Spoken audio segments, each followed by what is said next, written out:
সুভদ্রা তোমার নিবে গলায় ফাঁসি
কিন্তু সখী আমরা বড়দের মুখে শুনলাম ওই হস্তিনাপুরের যুবরাজ দুর্যোধনের সাথে তোমার বিবাহ ঠিক করেছে তোমার দাদা দুর্যোধন। এবার তুমি কি করবে সখী? ওরে না সখী না, তোরা তো জানিস আমি মনে প্রাণে শয়নে স্বপনে ওই দুর্যোধনকে ভালোবাসি। তোরা তো জানিস মনে প্রাণে শয়নে স্বপনে আমি অর্জুনকে ভালোবাসি। আমি অর্জুনকে ছাড়া অন্য কারো বলে মারা দেব না। তাই আমি কি বলি জানি সখী? কি বলো সখী?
আমি চিরব মনে করি কিছুতেই চিনিতে না পারি আচর ফিটে দিলে দেখা।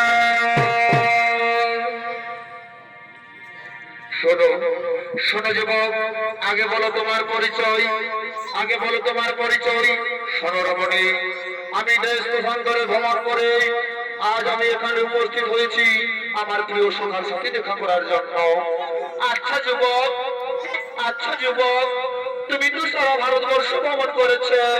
এই সারা ভারতবর্ষ ভ্রমণ করার সময় তুমি কি আমার অর্জুনকে দেখেছো? তাকে জানো? হ্যাঁ, আমি তাকে জানি, আমি তাকে চিনি, কিন্তু কত বড় বীর সেটা তো আমার জানা নেই। এই যুবক, আমার অর্জুনের সম্পর্কে বাজে মন্তব্য করলে আমি তোমাকে মৃত্যুদণ্ড দিতে পারি, তাকে তুমি জানো? তারাও বল সুভদ্রা, তুমি কার মৃত্যুদণ্ড দিতে চাইছো? তুমি কি জানো এ হলো সেই বীর শঙ্কর সাথী অর্জুন? আমি তাকে কি বলে ওরে বল, তুই কোথায় যাচ্ছিস? যার জন্য তুই দীর্ঘদিন অপেক্ষা করে আছিস, আজ তোর সে সামনে। কিন্তু দাদা, আমি যে বড়দের মুখে শুনলাম হস্তিনাপুরের যুবরাজ দুর্যোধনের সাথে আমার বিবাহ ঠিক হয়েছে। আমি যেমন বলবো তুই কেমন করবি? অর্জুনের সাথে তোর বিবাহ নিশ্চয় সুসম্পন্ন হবে। তোরা দুজনে দুজনকে ভালোবাসবি, তোর স্বয়ংবর রাজসভার দিনে অর্জুন তোকে হরণ করবে না, তুই অর্জুনকে হরণ করে নিয়ে যাবি। আমার কথা মতো চলবি, নিশ্চয়ই তোদের বিবাহ সুসম্পন্ন হবে। আমি এখন আসি দেব, আমি এখন আসি, আমি এখন আসি।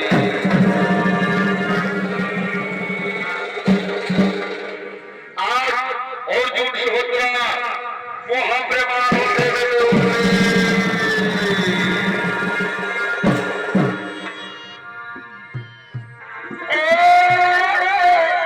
সুভদ্রা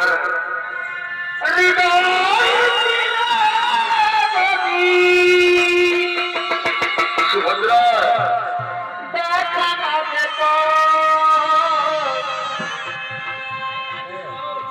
আমি দেখো তুমি মানতে, সুভদ্রা সে কথা তুমি যদি জানতে, আর কথা যে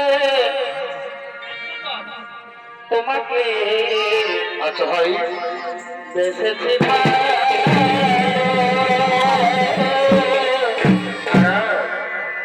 সে কথা তুমি যদি জানতে, বারে বারে এই কথা যে তোমাকে এসেছি ভালো, আর সে কথা তুমি যদি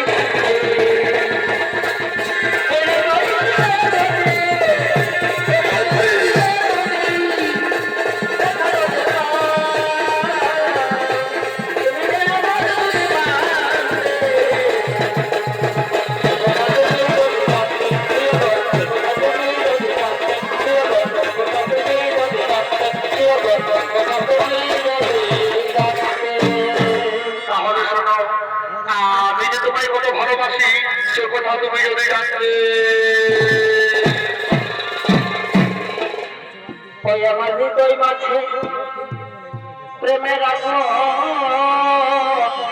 কেমন কেমন জলে ভিকি ভিকি